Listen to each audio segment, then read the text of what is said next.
ॐ भूर्भुवः स्वः तत्सवितुर्वरेण्यं भर्गो देवस्य धीमहि धियो यो नः प्रचोदयात्। ॐ शांति शांति शांति। नमस्ते मेरे दोस्तों, ये वीडियो नंबर है 32। महर्षि रामना से बातचीत संख्या नंबर 392 से हम इस वीडियो को शुरू कर रहे हैं। स्वामी लोकेशानंद ने पुनः कुछ प्रश्न और किए।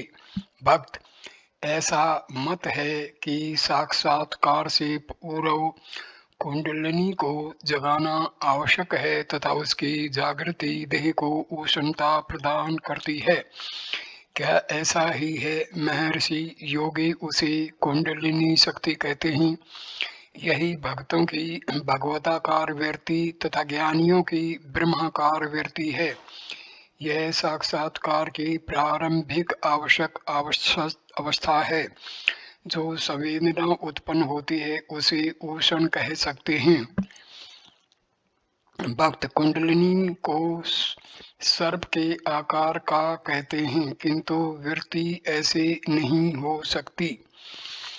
महर्षि ज्ञान मार्ग की कुंडलिनी को हृदय कहते हैं, जिसका नाड़ियों के समूह सर्प के आकार एवं कमल की कली आदि रूपों में भी वर्णन किया गया है। भक्त, क्या यह हृदय वही है जो शारीरिक हृदय है? महर्षि नहीं, श्री रमण गीता में इसको मैं भाव का मूल निर्धारित किया गया है।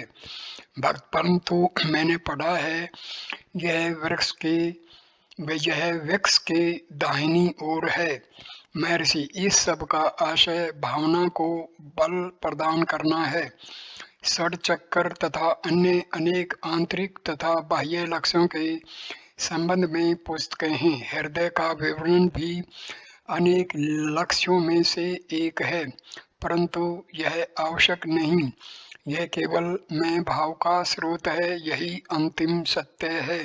भक्त, क्या हम इसे अंतःकरणों का स्रोत मान सकते हैं? महर्षि, अंतःकरणों का वर्गीकरण 5 में किया गया है। नंबर 1 ज्ञान, 2 मन, 3 बुद्धि, 4 चित्त तथा 5 अहंकार। कुछ के अनुसार केवल बाद के 4 हैं, कुछ के मत से केवल 2 हैं, एक मन दूसरा अहंकार। और भी मत हैं कि अंतःकरण केवल एक है, जिसकी विभिन्न क्रियाएं उसे विभिन्न रूपों में भाषित करती हैं और इसलिए उसके भिन्न नाम हैं।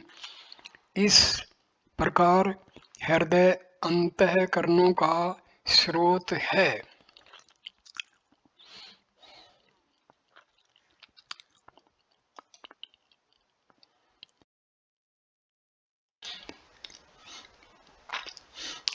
इनका पुनः विभाजन इस प्रकार हो सकता है: सविकल्प समाधि, निर्विकल्प समाधि। सविकल्प समाधि बाह्य दर्शनानुविद्या।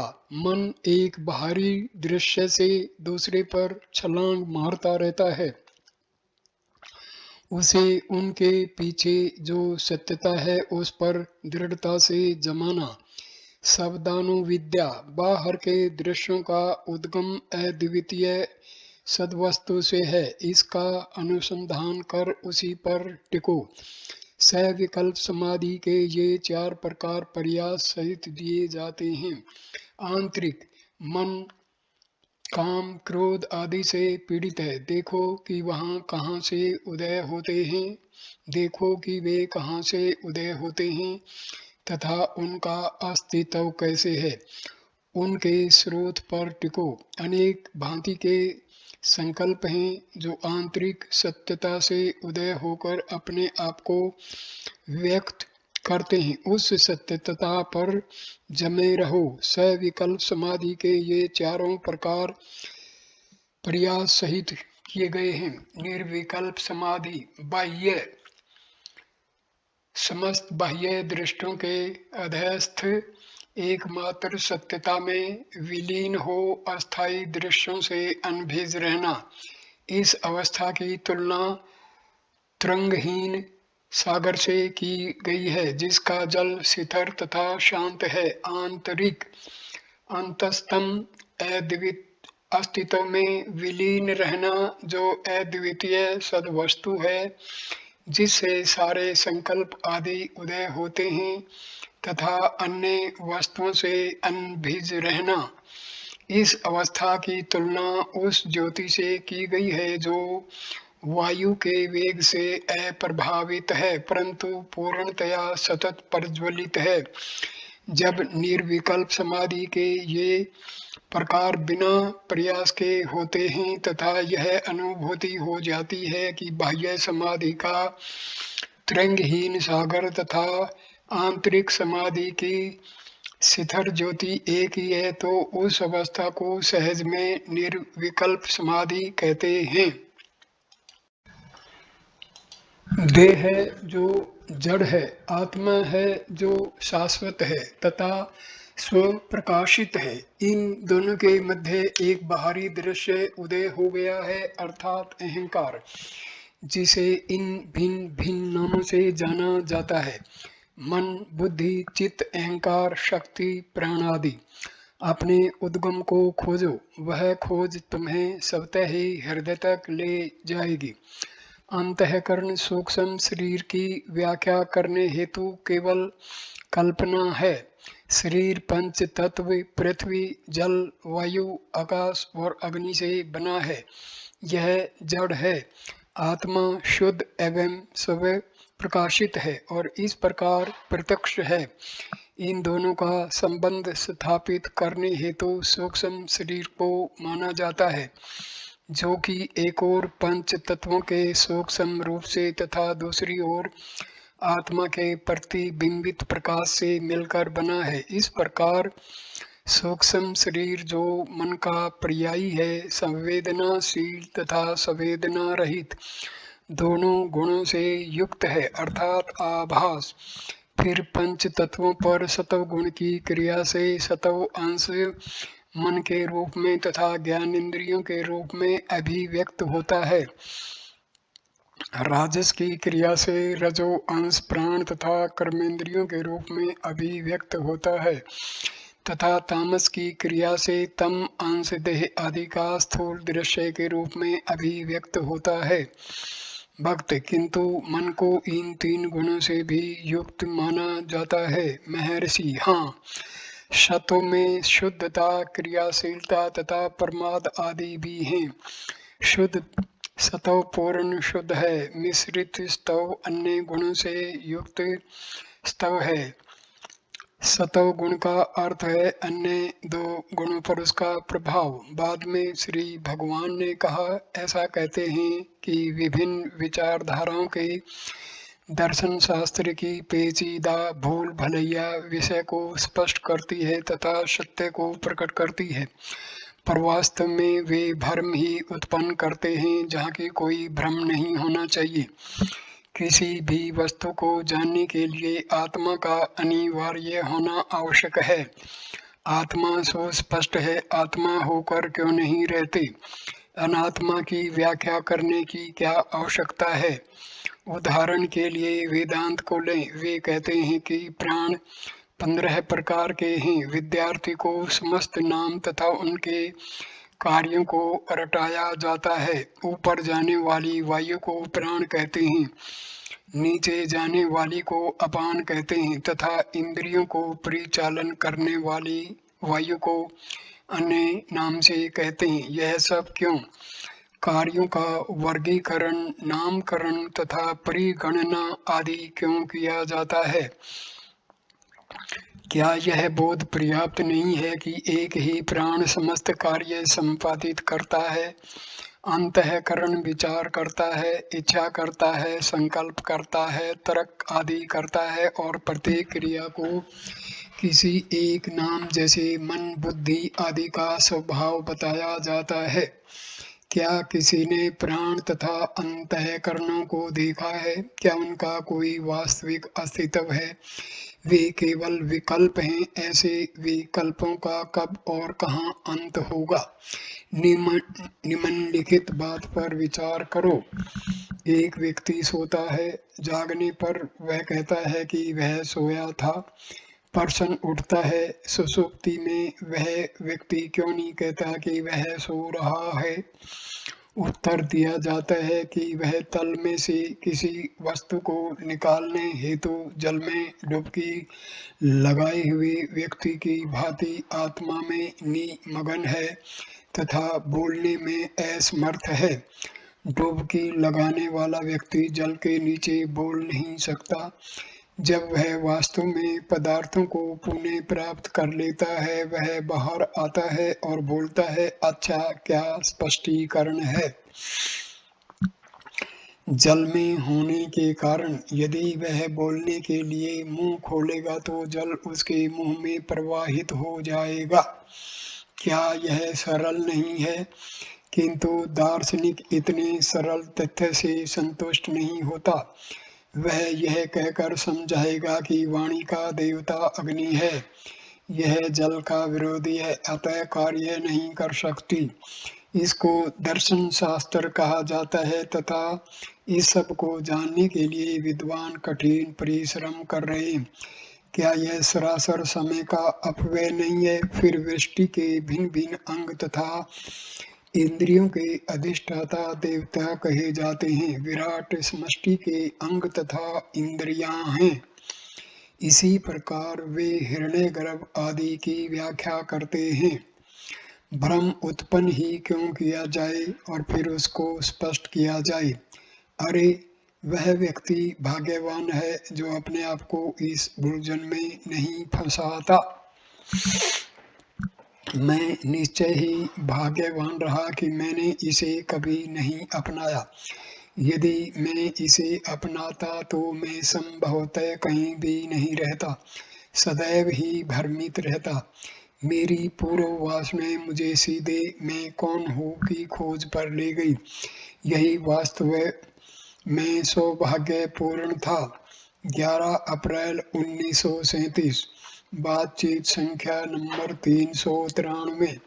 भक्त प्रबुद्ध भारत के मार्च के अंक में संत थेरेसा के आध्यात्मिक अनुभवों का संक्षिप्त वर्णन है। संत थेरेसा को मैडोना माँ मेरी की मूर्ति के प्रति अत्यधिक भक्ति थी, जो उनकी दृष्टि पड़ते ही सजीव हो उठती थी और उनको आनंद होता था। क्या यह शक्तिपात जैसा है? महर्षि, सजीव मूर्ति ध्यान बल की सूचक है। शक्तिपात मन को अंतर्मुख करता है। ऐसी भी एक प्रक्रिया है जिसमें मन को स्वयं की छाया पर एकाग्र किया जाता है तथा कालांतर में छाया सजीव होकर प्रश्नों के उत्तर देती है। यह सब मानसिक शक्ति अथवा ध्यान बल के कारण है। जो कुछ भी बाह्य है वह अस्थायी है। ऐसे दृश्य कुछ समय के लिए प्रसन्नता प्रदान कर सकते हैं, किंतु इनका परिणाम शांति नहीं हो सकता। इसकी प्राप्ति केवल अज्ञान के निवारण से ही हो सकती है। बातचीत संख्या नंबर 394। भक्त मन को शांत किस प्रकार करें? महर्षि, मन को मन से देखने से अथवा मन को आत्मा में जमाने से मन आत्मा के नियंत्रण में आ जाता है। भक्त, क्या इस हेतु कोई योग अथवा कोई प्रक्रिया है? महर्षि, केवल आत्म विचार ही पर्याप्त है।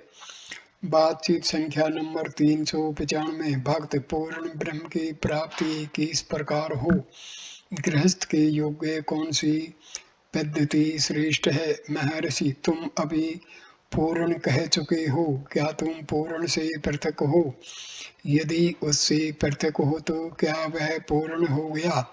यदि पृथक नहीं तो यह प्रश्न कैसे उठा? यह बोध की ब्रह्म पूर्ण है तथा तुम उससे पृथक नहीं हो, यह अंतिमता है। इसे देखो और तुम जानो कि तुम ग्रस्त अथवा सीमित जीव नहीं हो। भक्त, तत्व क्या है? महर्षि पूर्ण ब्रह्म का ज्ञान अन्य विषयों को अनायास स्वतः ही स्पष्ट कर देगा। 12 अप्रैल 1937। बातचीत संख्या नंबर 396।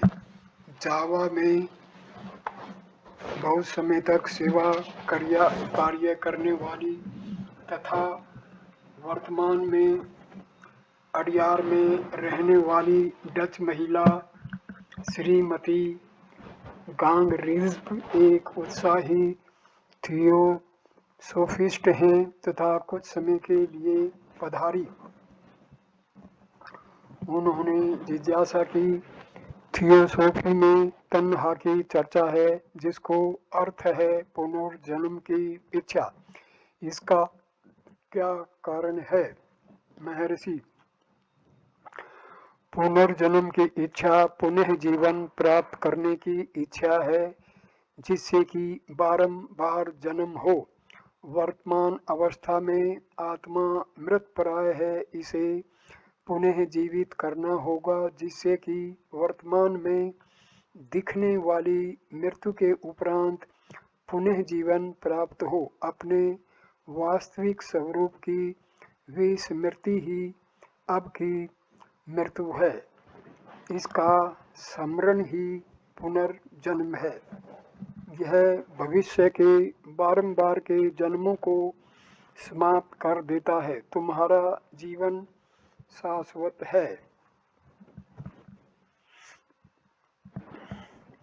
भक्त, मैं तन्हा का तात्पर्य जीवन से टिके रहना, शाश्वत जीवन की इच्छा समझती हूँ। महर्षि, निसंदेह ऐसा ही है।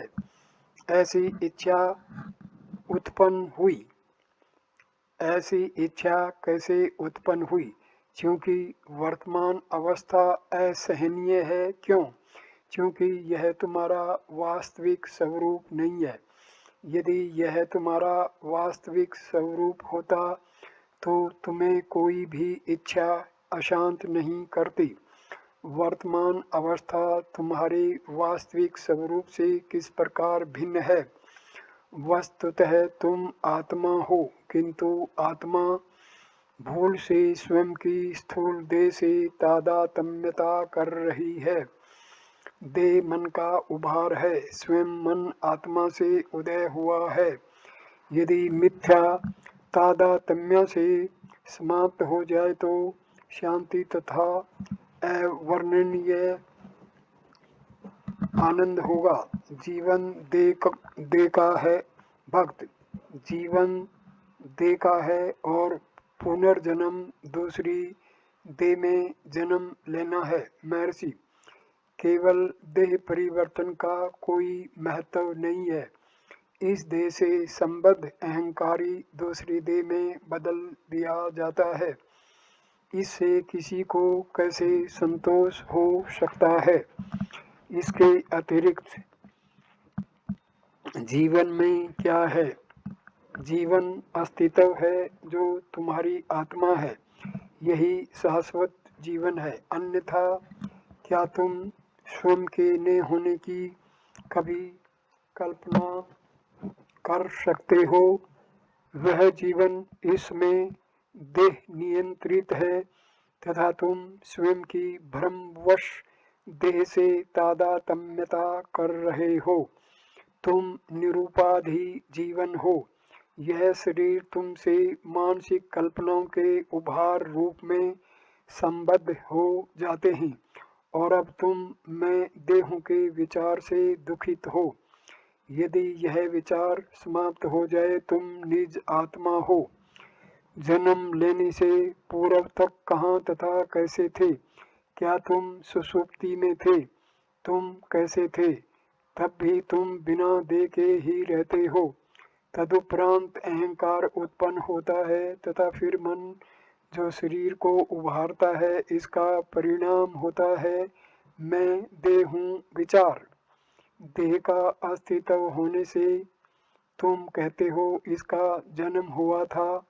तथा यह मरेगी, और फिर इसी विचार को आत्मा में आरोपित कर कहते हो कि तुम जन्मे हो तथा मरोगे। वास्तव में सुषुप्ति में तुम बिना देह के रहते हो, किंतु अब तुम देह के साथ रहते हो। आत्मा बिना देह के रह सकता है, किंतु देह आत्मा से अलग नहीं रह सकती। देह आत्म बुद्धि अज्ञान है, देह आत्मा से पृथक नहीं है, यह ज्ञान है। ज्ञान तथा अज्ञान में यही अंतर है। देह मन का उभार है, मन अहंकार है तथा अहंकार आत्मा से उदय होता है। इस प्रकार देह आत्म बुद्धि विक्षेप करने वाली है तथा आत्मा से विचलित करने वाली है। देह अथवा जन्म किसके लिए है? यह आत्मा के लिए नहीं है, यह अनात्मा के लिए है जो स्वयं को पृथक मानता है। जब तक पृथक होने का भाव है तब तक पीड़ा देने वाले संकल्प होंगे। यदि हम मूल स्रोत को पुनः प्राप्त कर लें तथा पृथक होने के भाव को नष्ट कर दें तो शांति है। विचार करो, जब एक पत्थर को ऊपर फेंके तो क्या होता है? अपने स्रोत को छोड़कर वह ऊपर जाता है, नीचे आने का प्रयत्न करता है तथा बराबर चलता रहता है जब तक कि वह निज स्रोत को प्राप्त न कर ले जहाँ वह शिथिल होता है। इस प्रकार सागर का जल भाप बनकर मेघ बनता है। वायु मेघ को जल में परिवर्तित करती है, वर्षा के रूप में नीचे आता है और वर्षा का जल पहाड़ों पर गिरता हुआ सरिता एवं तालाब में होता हुआ अपने मूल स्रोत सागर में पहुंचकर ही शांति पाता है। इस प्रकार तुम देखो, जहाँ कहीं भी स्रोत से पृथक होने का भाव है वहीं उद्वेग एवं चांचल्य है। जब तक कि पृथक भाव नष्ट नहीं हो जाए। तुम्हारे साथ भी ऐसा ही है। अब चूंकि तुम देह से तादात्म्यता करते हो, तुम समझते हो कि तुम वास्तविक आत्मा से पृथक हो। इस मिथ्या तादात्म्यता से नष्ट होने से पहले तुमको सुखी होने के लिए अपने मूल स्रोत को प्राप्त करना होगा। स्वर्ण एक आभूषण नहीं है, तथापि आभूषण स्वर्ण के अतिरिक्त कुछ नहीं है। आभूषण किसी भी आकृति का हो तथा आभूषण कितने ही भिन्न हो, केवल एक सत्यता है, संपूर्ण अर्थात स्वर्ण। इस प्रकार देह तथा आत्मा के बारे में भी है। अद्वितीय सद्वस्तु आत्मा ही है। स्वयं की देह से तादात्म्यता करना और फिर भी आनंद खोजना मगर की पीठ पर बैठकर नदी पार करने के समान देह से तादात्म्यता बहिर्मुखी प्रवृत्ति एवं मन के चांचल्य के कारण होता है। इस अवस्था में बने रहने से सदैव ही उलझन बनी रहेगी तथा कभी भी शांति नहीं होगी। निज स्रोत को खोजो, आत्मा में विलीन हो जाओ एवं केवल होकर रहो। पुनर्जन्म का अर्थ है वर्तमान अवस्था से असंतोष एवं पुनः जीवन प्राप्त करने की इच्छा, जहाँ कोई भी असंतोष नहीं होगा। जन्म देह का होने से आत्मा को प्रभावित नहीं कर सकता। देह नाश के उपरांत भी आत्मा विद्यमान रहता है। असंतोष का कारण शाश्वत आत्मा का नश्वर देह की मिथ्या तादात्म्यता से है। देह अहंकार की आवश्यक उपाधि है। यदि अहंकार नष्ट हो जाए तो शाश्वत आत्मा संपूर्ण दिव्य ज्योति में प्रकट होगा। देह स्लीव क्रॉस है। मानव का पुत्र ईसा अहंकार अथवा देह बुद्धि है। जब ईसा को स्लीव क्रॉस पर चढ़ा देते हैं तब वह परमानंद कहकर आत्मा यीशु परमात्मा के पुत्र के रूप में पुनर्जीवित होता है। यदि तुझे जीना है तो वर्तमान जीवन त्याग, बातचीत संख्या नंबर 397। भक्त न रहने की संभावना के फल स्वरूप भय होता है। यह देह से संबंध के कारण है। सुषुप्ति में देह का भान नहीं होता। भयभीत होने के स्थान पर व्यक्ति सुषुप्ति की कामना करता है, जबकि उसे मृत्यु से भय होता है। इन दोनों दृष्टियों में यह अंतर क्यों है? महर्षि, सुषुप्ति की इच्छा अथवा मृत्यु का भय तब होता है जब मन सक्रिय है, न कि स्वयं तत्संबंधी अवस्थाओं में। मन जानता है कि देह की सत्ता सुषुप्ति के बाद बनी रहती है तथा पुनः प्रकट होती है। इस कारण सुषुप्ति से भय नहीं लगता तथा देह रहित अस्तित्व के आनंद की कामना की जाती है, जबकि मन को तथाकथित मृत्यु के उपरांत देह के पुनः प्रकट होने का निश्चय न होने के कारण वह उससे भयभीत होता है। 14 अप्रैल 1937। बातचीत संख्या नंबर 398। एक आश्रम निवासी भक्त दंडपाणि ने, जो इस समय उत्तर भारत की यात्रा कर रहे हैं, मॉडर्न साइकोलॉजिकल रिव्यू का एक उद्धरण भेजा है, जिसमें कहा गया है कि हृदय का शक्ति विषयक केंद्र दाईं ओर है, न कि बाईं ओर, जबकि शारीरिक अंग बाईं ओर है। उस विषय पर वार्ता होती रही। महर्षि, योग मार्ग के अनुसार 60 चक्र हैं, जिनमें से प्रत्येक पर अभ्यास द्वारा ही पहुंचा जा सकता है तथा उनसे परे होना होता है जब तक व्यक्ति सहस्रा तक न पहुंच जाए, जहां अमृत की प्राप्ति होती है और इस प्रकार अमरता की प्राप्ति होती है। योगी कहते हैं कि व्यक्ति परानाड़ी में प्रवेश करता है, जिसका आरंभ त्रिकास्थी स्नायु जाल से होता है, जबकि ज्ञानियों के मत से उस नाड़ी का आरंभ हृदय से होता है। बाहर से विरोधी दिखने वाले दोनों वक्तव्यों में गुप्त सिद्धांत द्वारा समन्वय होता है, जो स्पष्टतया प्रकट करता है कि यौगिक प्रणाली मूलाधार से प्रारंभ होती है तथा ज्ञान प्रणाली हृदय से प्रारंभ होती है। वास्तविकता यह है कि प्रणाली में प्रवेश होना होगा। यौगिक अभ्यास से साधक पहले नीचे प्रवेश करता है, फिर ऊपर जाता है एवं सब ओर भटकता है, जब तक कि लक्ष्य की प्राप्ति न हो जाए। ज्ञान के अभ्यास से साधक सीधे केंद्र में स्थित हो जाता है। भक्त, क्या परा के पीछे पश्यंती आदि नहीं ही? महर्षि, तुम वाक की चर्चा कर रहे हो, जिसे एक परा, दूसरा पश्यंती, तीसरा मध्यमा तथा चौथा वैखरी में विभाजित किया गया है। वाक प्राण शक्ति है, जबकि मन तेज रूप अथवा चित्त शक्ति है। शक्ति अव्यक्त मूल का प्रागट्य है। योगी सहस्रार अर्थात मस्तिष्क केंद्र अथवा सहस्र पत्तीदार कमल तक जाने को सर्वाधिक महत्व देते हैं। कुछ योगी कहते हैं कि अन्य केंद्र हैं जो और अधिक उच्चतर तथा आंवलन अर्थात 1,00,000 या 100 पत्तीदार अथवा 1 करोड़ या 108 पत्तीदार हैं। अभी हम उनको छोड़ दें। उनका आशय शास्त्रीय कथन से है कि प्राण देह में ब्रह्मरंध्र से प्रवेश करता है तथा उनका तर्क यह है कि उस मार्ग से वियोग हुआ है, अतएव विपरीत मार्ग से निश्चय ही योग भी प्राप्त होगा। अतः हमें योगाभ्यास द्वारा प्राणों को एकत्रित कर योग सिद्धि हेतु ब्रह्मरंध्र में प्रवेश करना होगा। ज्ञानी निर्देश करते हैं कि योगी देह का अस्तित्व तथा आत्मा से इसकी पृथकता मानकर ही योगाभ्यास द्वारा उनको फिर से एक होने का परामर्श देता है।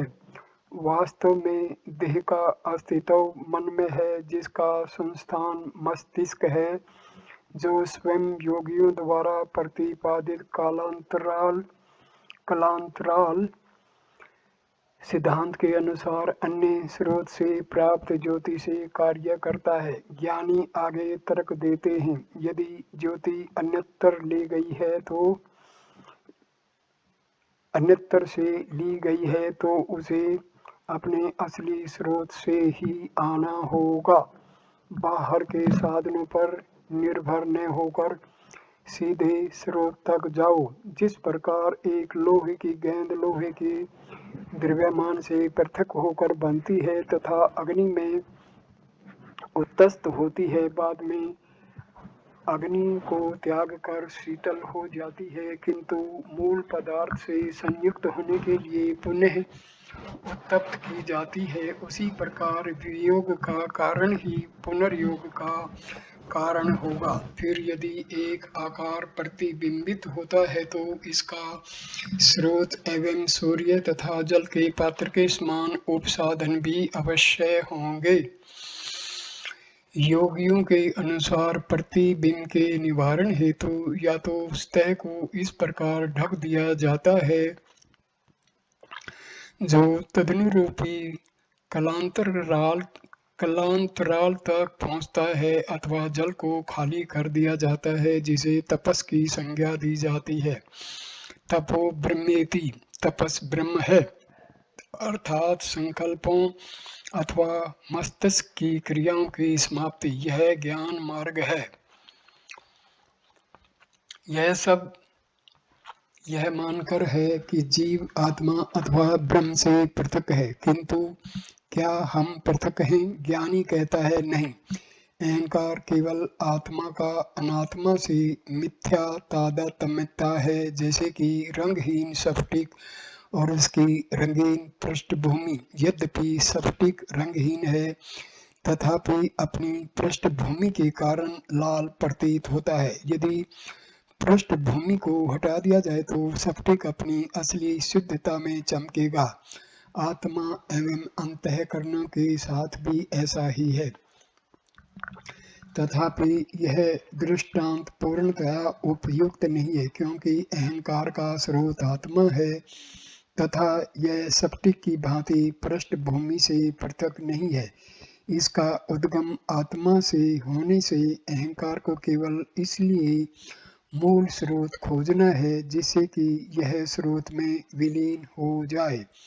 अहंकार का केंद्र एवं इसका अंतःस्थल हृदय कहलाता है, जो आत्मा के समान ही है।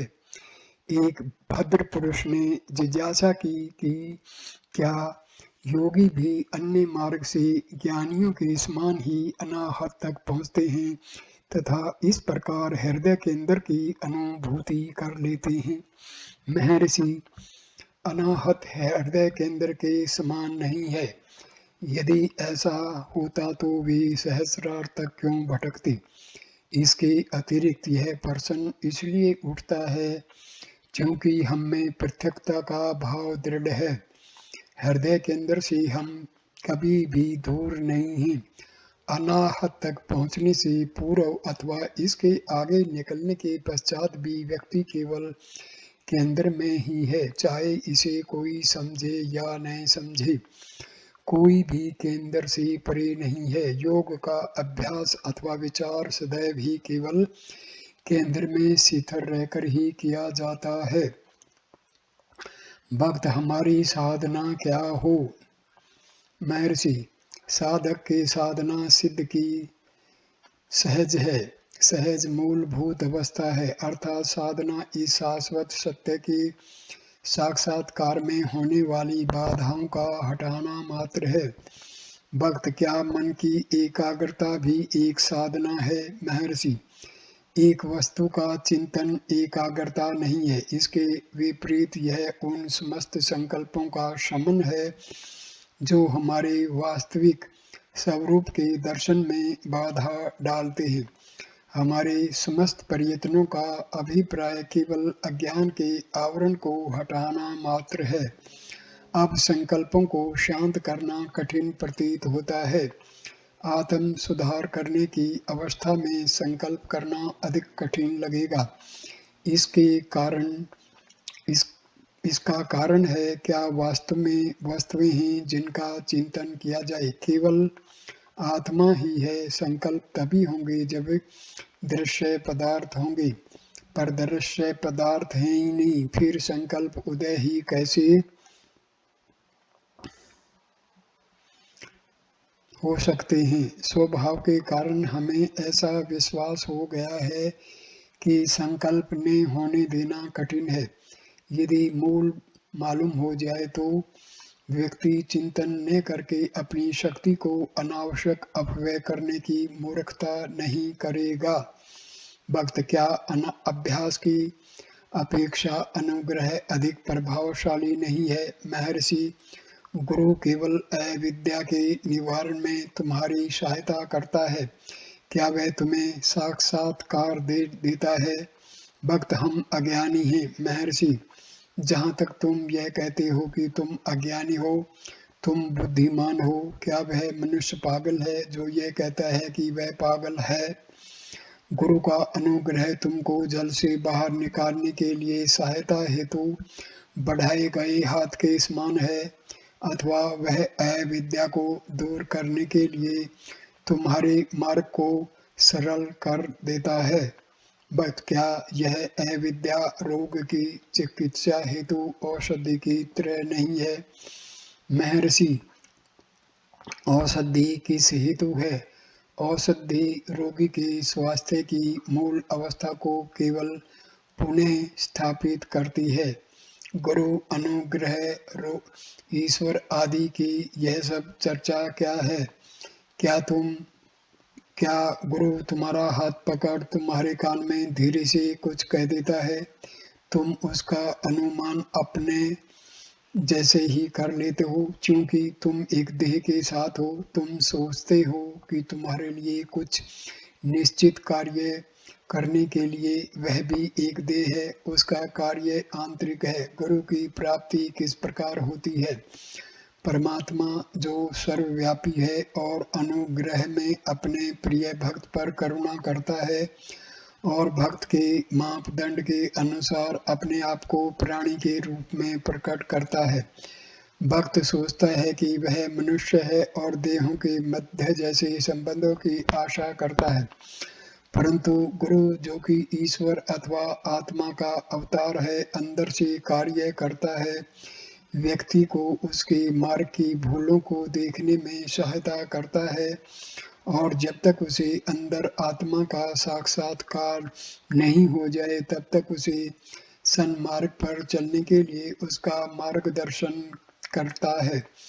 ऐसे साक्षात्कार के पश्चात शिष्य को अनुभव होता है, पहले मैं कितना चिंतित रहता था, फिर भी मैं वही पूर्ववत आत्मा ही हूँ, पर किसी भी वस्तु से प्रभावित नहीं हूँ। जो दुखी था वह कहाँ है, वह कहीं भी नहीं दिखता। अब हमारा क्या कर्तव्य है। केवल गुरु के वचनों का पालन करो, अंदर प्रयत्न करो। गुरु अंदर भी है और बाहर भी। इस प्रकार वह तुमको अंदर अग्रसर होने की परिस्थितियां उत्पन्न करता है और अंतरंग को तुम्हें केंद्र तक खींचने के लिए उद्यत करता है। इस प्रकार गुरु बाहर से धक्का देता है तथा अंदर से खींचता है कि जिसे तुम केंद्र पर स्थित हो उसको। सुषुप्ति में तुम अंदर केंद्रित होते हो। जागृत होने के साथ ही तुम्हारा मन बहिर्मुख होता है एवं उस तथा अन्य समस्त वस्तुओं पर विचार करने लगता है। इसका निरोध आवश्यक है। यह उसी शक्ति के द्वारा संभव हो सकता है जो अंदर तथा बाहर दोनों ओर कार्य कर सकती है। क्या उसकी एक देह से तादात्म्यता की जा सकती है? हम सोचते हैं कि हम अपने प्रयास से जगत पर विजय पा सकते हैं। जब हम बाहर से हताश हो जाते हैं और अंतर्मुख होते हैं तो हमें प्रतीत होता है, ओह ओह, एक शक्ति है जो मनुष्य की अपेक्षा उच्चतर है। उच्चतर शक्ति का अस्तित्व स्वीकृत एवं मान्य करना ही होगा। अहंकार अत्यंत शक्तिशाली हाथी है तथा इसे सिंह से कम कोई भी वश में नहीं कर सकता। जो इस उदाहरण में गुरु के अतिरिक्त कोई अन्य नहीं है, जिसका दर्शन मात्र हाथी को कंपित कर खत्म कर देता है। समय आने पर हमें मालूम होगा कि जब हम नहीं होते हैं तो तभी हमारा ऐश्वर्य होता है। उस अवस्था को प्राप्त करने हेतु मनुष्य को अपने आप को समर्पण करते हुए कहना होगा, प्रभु आप मेरे आश्रय दाता हैं। तब गुरु देखता है यह व्यक्ति मार्गदर्शन का पात्र है और इसलिए उसका मार्गदर्शन करता है। भक्त आत्म समर्पण क्या है? महर्षि, यह आत्म संयम जैसा ही है। संस्कारों के कारण अहंकार कार्य करता है, पर उनके निवारण से संयम होता है। अहंकार तभी अपने आप को समर्पित करता है जब वह उच्चतर शक्ति को मान्यता देता है। इस प्रकार की मान्यता ही समर्पण है अथवा अपने आप को समर्पण करना आत्म संयम है। अन्यथा अहंकार स्तंभ पर गढ़े चित्तर के समान शिथिल रहता है, जो अपने गंभीर भाव एवं थकी हुई आकृति से स्तंभ को अपने कंधों पर उठाए रखने का आडंबर करता है। शक्ति के बिना अहंकार का अस्तित्व नहीं रह सकता, किंतु वह समझता है कि वह स्वतः ही कार्य करता है। भक्त निरंकुश मन को कैसे नियंत्रित करें? महर्षि, या तो इसके स्रोत को खोजो जिससे कि यह लुप्त हो जाए, अथवा समर्पण करो जिससे कि यह निष्क्रिय हो जाए। भक्त, किंतु मन हमारे नियंत्रण से बाहर हो जाता है। महर्षि, हो जाने दो, उसका चिंतन न करो। जब तुम्हें इसका बोध हो तभी इसे पीछे की ओर लौटाकर इसे अंतर्मुख करो, यही पर्याप्त है। बिना प्रयास के किसी को सफलता नहीं मिलती है। मन का संयम किसी का जन्म सिद्ध अधिकार नहीं है। इन्हें गिने व्यक्ति अपने धैर्य के कारण ही सफल हुए हैं। रेलगाड़ी में एक यात्री अपनी मूर्खता के कारण ही अपने भार को सिर पर रखता है।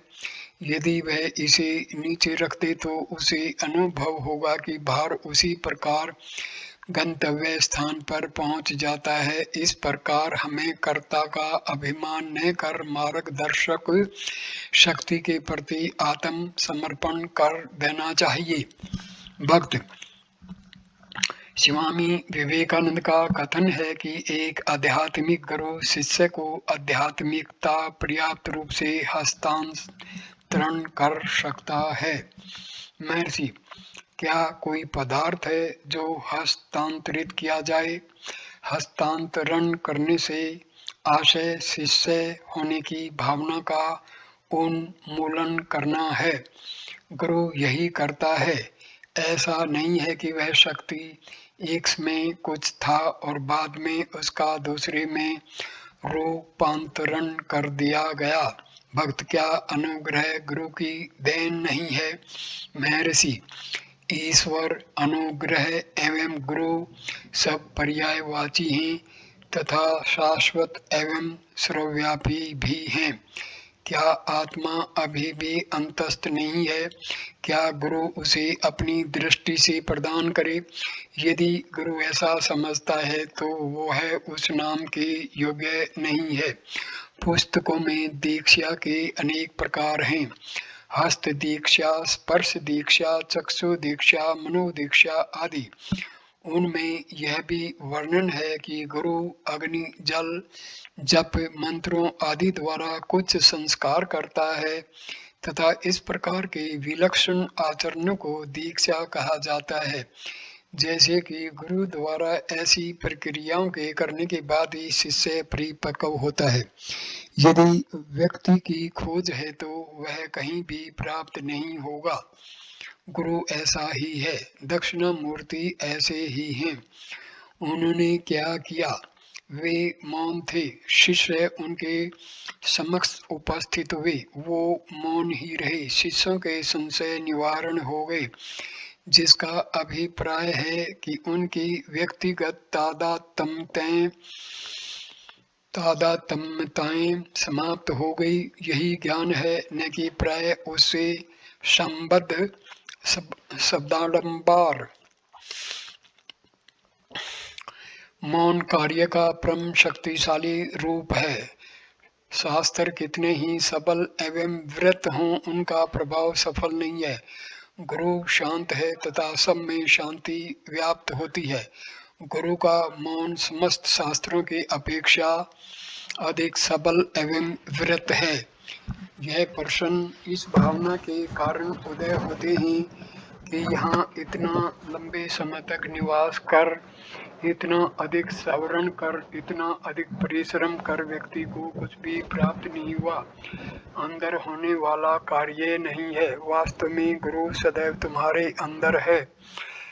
ध्यायोमानवर का कथन है, हे प्रभु, तुम समस्त जन्मों में मेरा परित्याग किए बिना मेरे संग रहे और अंततः मेरा उद्धार किया। साक्षात्कार का ऐसा ही अनुभव है। श्री मद भगवत गीता में यही भिन्न प्रकार से कहा गया है। हम दोनों अभी ही नहीं, अपितु सदैव ही ऐसे रहे हैं। भक्त क्या गुरु प्रत्यक्ष आकार ग्रहण नहीं करता? महर्षि, प्रत्यक्ष से क्या अभिप्राय है? क्योंकि तुम अपने अस्तित्व को अपनी देह से मिला देते हो, इसलिए तुम यह प्रश्न करते हो। मालूम करो, क्या तुम देह हो? गीता के अनुसार परम भाव मजानंतो, गीता 9वां अध्याय 11वां श्लोक, जो श्री कृष्ण के विकल्पातीत स्वरूप को नहीं जान सकते हैं, वे मूर्ख हैं, अविद्या से भ्रमित हैं। गुरु उस मूढ़ता के निवारण के लिए प्रकट होता है। ध्यायो मनावर के शब्दों में वह मनुष्य के रूप में मनुष्य का अज्ञान निवारण करने के लिए प्रकट होता है। जिस प्रकार जंगली मृग को धोखे से पकड़ने के लिए मृग का ही उपयोग किया जाता है, उसे हमारे मैं देहों के ज्ञान शून्य विचार को नष्ट करने के लिए देह सहित प्रकट होना पड़ता है।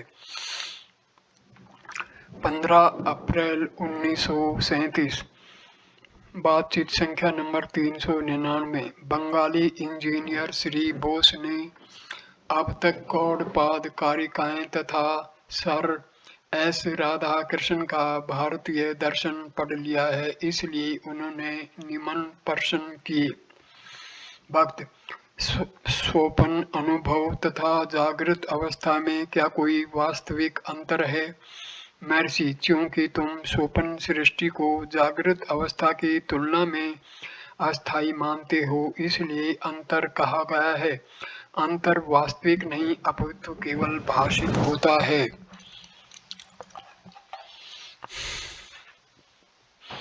भक्त, क्या जागृत अवस्था में दृश्य पदार्थ से स्वतंत्र हैं? महर्षि, यदि ऐसा होता तो दृश्य पदार्थ दृष्टा के बिना भी अवश्य ही रहते, अर्थात दृश्य पदार्थ ही तुमसे अपने अस्तित्व के बारे में कहते। क्या वह ऐसा करता है? उदाहरणार्थ, क्या तुम्हारे सामने चलती हुई गाय यह कहती है कि वह चल रही है, अथवा तुम स्वयं अपने आप ही कहते हो कि एक गाय चल रही है? पदार्थ है, चूंकि दृष्टा उनको अनुभव करता है। भक्त, गौड़पाद मांडुक्य कारिकाओं में कहते हैं कि ब्रह्म के दृष्टिकोण से दोनों अवस्थाओं में कोई अंतर नहीं है। महर्षि, वास्तव में नहीं है। भक्त मेरा विश्वास है भगवान भी यही कहते हैं। भारतीय दर्शन में प्रोफेसर राधाकृष्णन का मत है कि श्री शंकर ने ब्रह्मसूत्र की टीका में दोनों अवस्थाओं में भेद का प्रतिपादन किया है। क्या यह सत्य है? यदि ऐसा है तो यह क्या है? वास्तविकता के दृष्टिकोण से किसी प्रकार का भेद कैसे हो सकता है? जब तक मन किसी भी रूप में है भेद रहेगा, किंतु आत्मा अद्वैत ब्रह्म के दृष्टि बिंदु से क्या कोई भेद हो सकता है? महर्षि, स्वप्न उसके लिए है जो कहता है कि वह जागृत है। वास्तव में आत्मा के दृष्टि बिंदु से जागृति तथा स्वप्न एक समान असत्य हैं। भक्त, क्या शुद्ध अद्वैत में विकास, सृष्टि अथवा अभिव्यक्ति के लिए कोई स्थान है? विचार के उस सिद्धांत के संबंध में क्या है जिसके अनुसार अपने वास्तविक स्वरूप से चित्त हुए बिना ब्रह्म ही जगत रूप में भासता है, जिस प्रकार रज्जु सर्प रूप भासती है। महर्षि, जगत के मिथ्यात्व को प्रमाणित करने की प्रक्रिया के भिन्न मार्ग हैं।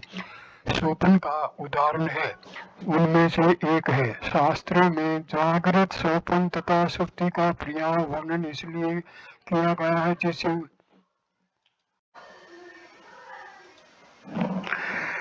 महर्षि, स्वप्न उसके लिए है जो कहता है कि वह जागृत है। वास्तव में आत्मा के दृष्टि बिंदु से जागृति तथा स्वप्न एक समान असत्य हैं। भक्त, क्या शुद्ध अद्वैत में विकास, सृष्टि अथवा अभिव्यक्ति के लिए कोई स्थान नहीं है? विचार के उस सिद्धांत के संबंध में क्या है जिसके अनुसार अपने वास्तविक स्वरूप से च्युत हुए बिना ब्रह्म ही जगत रूप भासता है, जिस प्रकार रज्जु सर्प रूप से भासती है। महर्षि, जगत के मिथ्यात्व को प्रमाणित करने की प्रक्रिया के भिन्न मार्ग हैं। स्वप्न का उदाहरण उनमें से एक है। शास्त्रों में जागृत, स्वप्न तथा सुषुप्ति का पर्याप्त वर्णन इसलिए किया गया है जिससे उन सब के पृष्ठभूमि में जो सत्य है वह प्रकट हो सके। इस वर्णन का आशय यह नहीं है कि इन तीनों अवस्थाओं में भेद को तीव्र किया जाए, लक्ष्य को दृष्टि में स्पष्ट रखना होगा। अब वे कहते हैं जगत मिथ्या है। यह मिथ्यात्व किस मात्रा का है? क्या यह बंदा माता के पुत्र अथवा आकाश में प्रसव के समान है? अर्थात वास्तविकता के विपरीत केवल शब्द है। इसके विपरीत जगत एक वास्तविकता है न कि शब्द मात्र। उत्तर है कि यह उस अद्वितीय सदवस्तु पर अध्यारोपण है जैसे मंद प्रकाश में कंडलित रस्सी सर्प की भांति दिखे, किंतु यहाँ भी मित्र द्वारा उसे रज्जु बताए जाने पर भ्रांत धारणा तुरंत समाप्त हो जाती है, जबकि जगत के मिथ्यात्व की जानकारी होने के बाद भी वह बना रहता है। यह कैसे है? मृग जल की जानकारी होने के बाद भी मृग जल में जल का आभास बना रहता है। जगत के संबंध में भी ऐसा ही है। इसे मिथ्या जान लेने पर भी यह भासता रहता है, किंतु प्यास बुझाने के लिए मृग जल के जल की इच्छा नहीं की जाती। जैसे ही किसी को यह पता चल जाए कि यह मृग जल है, वह उसे व्यर्था समझकर छोड़ देता है और जल की तलाश में उसके पीछे नहीं भागता। भक्त, जगत के आभास में ऐसा नहीं है। बारंबार इसे मिथ्या कहने के बाद भी व्यक्ति को अपनी आवश्यकताओं की पूर्ति संसार से ही करनी पड़ती है। जगत मिथ्या कैसे हो सकता है? महर्षि, यह ऐसा है जैसे कोई मनुष्य अपने स्वप्न की इच्छाओं की पूर्ति स्वप्न की सृष्टि से करता हो। वहाँ दृश्य पदार्थ हैं, वहाँ इच्छाएं हैं और वहाँ संतोष है। स्वप्न सृष्टि उतनी ही उपयोगी है जितना कि जागृत जगत, फिर भी इसे सत्य नहीं माना जाता। इस प्रकार हम देखते हैं कि इनमें से प्रत्येक उदाहरण मिथ्यात्व की अवस्थाओं को निश्चित करने में एक स्पष्ट उद्देश्य पूरा करता है। सिद्ध ज्ञानी अंततः घोषित करता है कि आत्म सुधार करने की अवस्था में जागृत जगत भी उतना ही मिथ्या प्रतीत होता है जितना कि जागृत अवस्था में सोपन जगत। प्रत्येक दृष्टांत को उसके वास्तविक संदर्भ में समझना आवश्यक है, उसे एक विलगित वक्तव्य के रूप में नहीं लेना चाहिए। यह श्रृंखला की एक कड़ी मात्र है। इन सब का उद्देश्य साधक के मन को उन सब के आधार एकमात्र सत्य की ओर निर्देशन करना है। भक्त, क्या शंकर तथा गौड़पाद के दर्शन शास्त्र में वैसा अंतर है जो कि विद्वान प्रोफेसर चाहते हैं कि हम उन पर विश्वास कर लें? महर्षि, अंतर केवल हमारी कल्पना में है। भक्त, सर एस राधाकृष्णन लिखते हैं, गौड़पाद के ग्रंथ में व्याप्त सामान्य विचार की बंधन एवं मुक्ति, व्यक्तिगत जीव एवं जगत सब मिथ्या है। इस पर एक कटु आलोचक ने आलोचना की है कि जिस सिद्धांत में मिथ्या आत्मा द्वारा मिथ्या सर्वोच्च सुंदर से बाहर निकलने की चेष्टा के अतिरिक्त और कुछ अधिक अच्छा कहने को नहीं है, वह संभवतया स्वयं भी मिथ्या होगा। ऐसा कहना एक बात है कि परिवर्तनशील संसार में अपरिवर्तन सत्य का अपने वास्तविक स्वरूप से च्युत हुए बिना व्यक्त होना एक चमत्कार है, पर यह दूसरी बात है कि सारे परिवर्तनशील जगत का निरसन कर उसे केवल मृगजल कहा जाए। यदि हमें जीवन का खेल खेलना है तो हम इस विश्वास पर ऐसा नहीं कर सकते कि खेल एक दृश्य है एवं समस्त पुरस्कार केवल शून्य हैं। कोई भी दर्शन शास्त्र ऐसे सिद्धांत को निरंतर प्रतिपादित कर स्वयं स्थित नहीं रह सकता। ऐसे सिद्धांत का सबसे बड़ा दोष यह है कि हमें उन पर पदार्थों के साथ निर्वाह करना होता है जिनकी स्थिति एवं महत्ता को हम सिद्धांततः निरंतर मिथ्या कह रहे हैं। इससे केवल यह स्पष्ट होता है कि इसके अतिरिक्त कुछ और भी है जिसके अंतर्गत जगत है एवं जो जगत से परे है, किंतु इसका आशय यह नहीं है कि जगत एक सोपन है। महर्षि, जैसा पहले कहा जा चुका है, संपूर्ण दर्शन शास्त्र का उद्देश्य उस सत्य को बताना है जो जागृत सोपन सुषुप्ति अथवा व्यक्तिगत जीवात्माएं जगत एवं ईश्वर का आधार है। तीन दृष्टिकोण संभव है। एक, व्यावहारिक, मनुष्य जगत के भिन्न रूपों को देखता है, उसके बनाने वाले की कल्पना करता है और अपने को दृष्टा मानता है। इस प्रकार यह सब केवल तीन मूल सिद्धांत रह जाते हैं, जगत, जीव तथा ईश्वर। उसे सृष्टि के उत्पन्न करने वाले के अस्तित्व की जानकारी होती है और वह अमरत्व को प्राप्त करने के लिए उसके पास पहुंचना चाहता है। यदि एक व्यक्ति इस प्रकार बंधन से मुक्ति प्राप्त कर ले तो भी अन्य व्यक्ति पूर्ववत रहते हैं जिन्हें अपने स्वयं के निर्वाण हेतु प्रयास करना होगा। मनुष्य न्यूनाधिक समस्त बाहरी दृश्यों के आधार पर एक ही सत्य को स्वीकार करता है। बाहरी दृश्य माया की लीला के कारण है। माया ईश्वर की शक्ति अथवा उसका विलास है। इस प्रकार भिन्न जीवात्माएं दृश्य पदार्थ आदि के होने से अद्वैतवादी दृष्टिकोण का विरोध नहीं होता। 2, प्रतिभाषिक, जगत, जीव तथा ईश्वर सब की अनुभूति केवल एक दृष्टा करता है, दृष्टा से स्वतंत्र उनका कोई भी अस्तित्व नहीं है।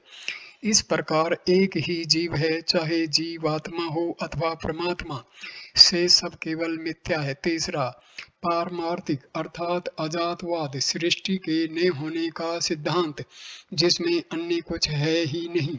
वहाँ न सत्य है, न असत्य है, न प्रयास है, न उपलब्धि है, न बंधन है, न मुक्ति आदि। प्रश्न उठता है तब फिर समस्त शास्त्र परमात्मा को सृष्टि करने वाला क्यों कहते हैं? तुम जीव होकर सृष्टा की सृष्टि कैसे करते हो तथा तर्क करते हो कि जगत, जीव और ईश्वर केवल मानसिक कल्पनाएं हैं? उत्तर निम्नलिखित है।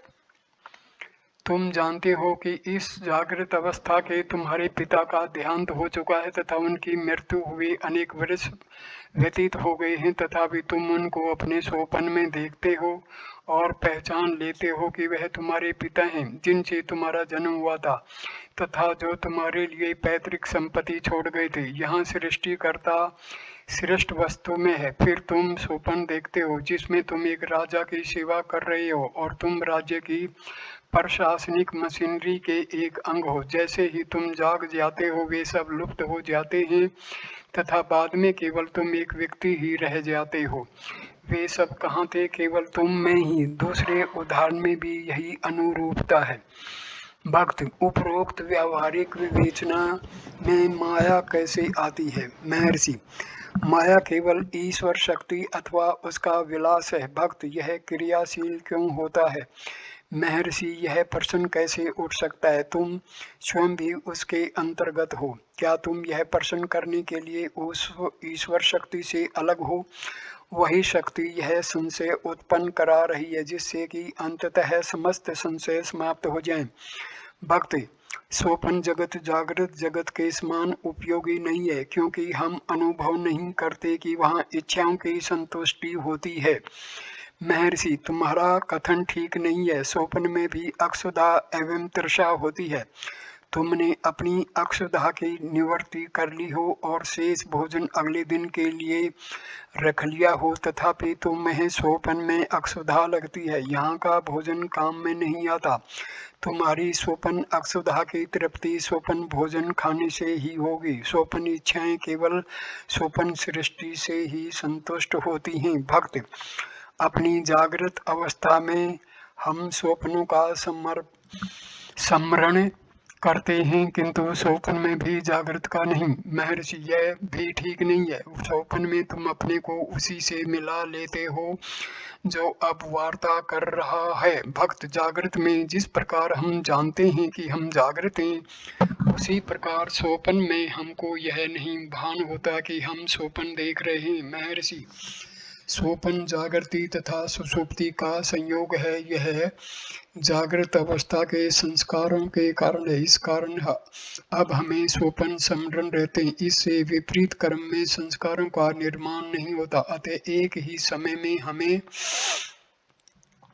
स्वप्न तथा जागृत का भान नहीं होता। तथापि प्रत्येक व्यक्ति स्वप्न में विचित्र उद्विग्नताओं का स्मरण करेगा। सुनने वाले को आश्चर्य होता है कि वह स्वप्न देख रहा है अथवा जागृत है। वह तर्क करता है तथा निश्चय करता है कि यह केवल जागृत है। जब वह वास्तव में जागृत होगा तब वह जानेगा कि यह सब केवल स्वप्न था। बातचीत संख्या नंबर 400। अन्य वार्ता के मध्य श्री भगवान ने कहा, दीप्ति ब्रह्म से ध्यान में आनंद की वृद्धि होती है, इससे अधिक कुछ नहीं। 16 अप्रैल 1937। बातचीत संख्या नंबर 401। एक आंध्रवासी सज्जन श्री कृष्ण मूर्ति ने निम्नलिखित जिज्ञासा की, हमें तप करते समय किस दृश्य पर अपनी दृष्टि एकाग्र करना आवश्यक है? हमारा मन हमारे कहे हुए शब्दों पर एकाग्र होता है। महर्षि, तप किस लिए है? भक्त, आत्म साक्षात्कार के लिए। महर्षि, ठीक है। तप साधक की योग्यता अनुसार होता है। व्यक्ति को ध्यान हेतु आकृति की आवश्यकता है किंतु यही पर्याप्त नहीं है। क्या कोई साधक सदैव एक ही आकृति पर दृष्टि स्थिर रख सकता है? अतः आकृति की अभिभूति जप द्वारा होगी। जप दृष्टि के अतिरिक्त मन को आकृति में स्थिर करने में सहायता करता है। इन प्रयासों का परिणाम मन की एकाग्रता है जो कि अंतिम लक्ष्य है। साधक जिसका चिंतन करता है वही हो जाता है।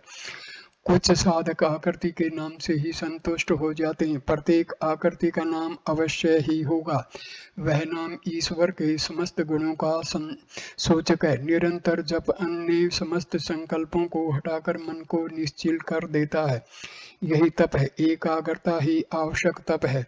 तप क्या है? यह प्रश्न यह जानने के लिए किया गया था कि यह किस उद्देश्य का संपादन करता है। यह उद्देश्य के अनुसार रूप धारण करेगा। भक्त, क्या त्याग में जीवन भी तप नहीं है? महर्षि, यह भी एक प्रकार का तप हो सकता है।